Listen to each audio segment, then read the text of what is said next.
We know that most people desire by nature to succeed. But what is success? What is this word that has become so famous in the world? What does it mean? Most people don't know what success is all about.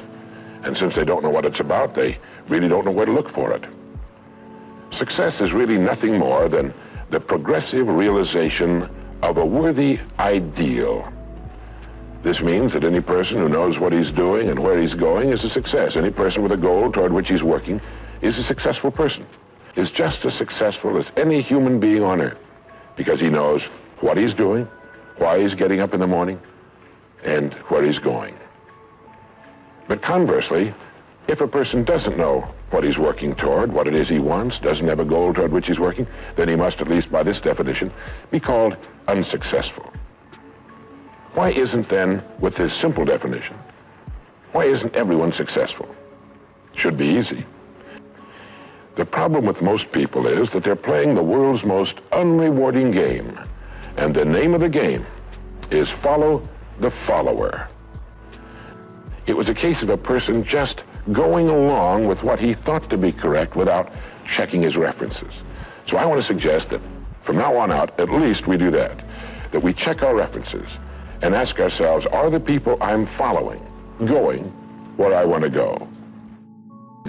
Trying to do the only thing in the world that's impossible for a human being to do, which is to be like somebody else. But there's a terrible tragedy here if he's living that way because of the total lack of a decision. If he's living that way simply because he's still doing what he was doing in the first and second grade, and that's going along with the fellows up and down the block on the unspoken assumption that they know how to live, then there's a real tragedy there, because they've never known how to live. He never finds out who he is. He never reaches into the deep depths of his abilities, his talents. He never learns that he can have just about anything he wants in the world, that he can call his own shots, tell his own fortune, and it's kind of a pity. Well, what's needed? Well, what's needed, I think, is a checklist, like an airplane pilot uses. I think that living successfully is as important as flying an airplane.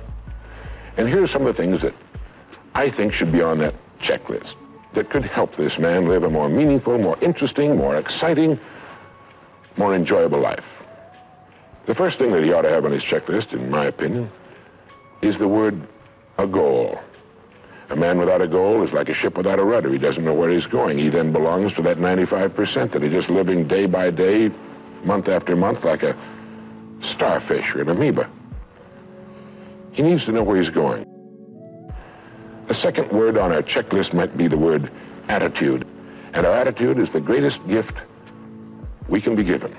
You know, the little creatures of the world were given a wonderful gift by Mother Nature called protective coloring, in which they can blend into their background without being seen.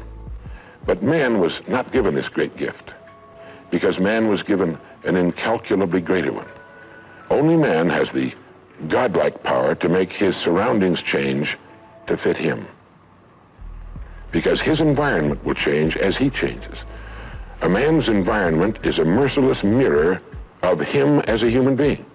And if he thinks his environment can stand a little improvement, all he has to do is improve, and his environment will improve to reflect the changing man. The highest function of which a human being is capable.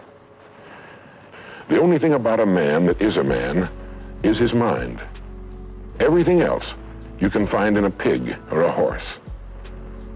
It's true. And so if we're going to develop something, this is a good place to start. The next point on our checklist you might call the law of laws. That's what Emerson called it, this great old law of cause and effect. That our rewards in life will always be in exact proportion to our contribution, to our service. If a man is unhappy with his rewards, all in the world he's got to do is find ways of increasing his contribution, his service. And finally, the strangest secret. At the beginning I said, what makes a child grow up into the human being he becomes is that he becomes what he thinks about most of the time. It's as simple as that. We become what we think about most of the time, and that's the strangest secret. This is why thinking is so vital.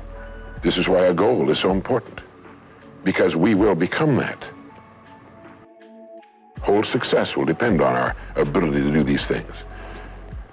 And remember to think. Imagination is everything, and we can become what we can imagine.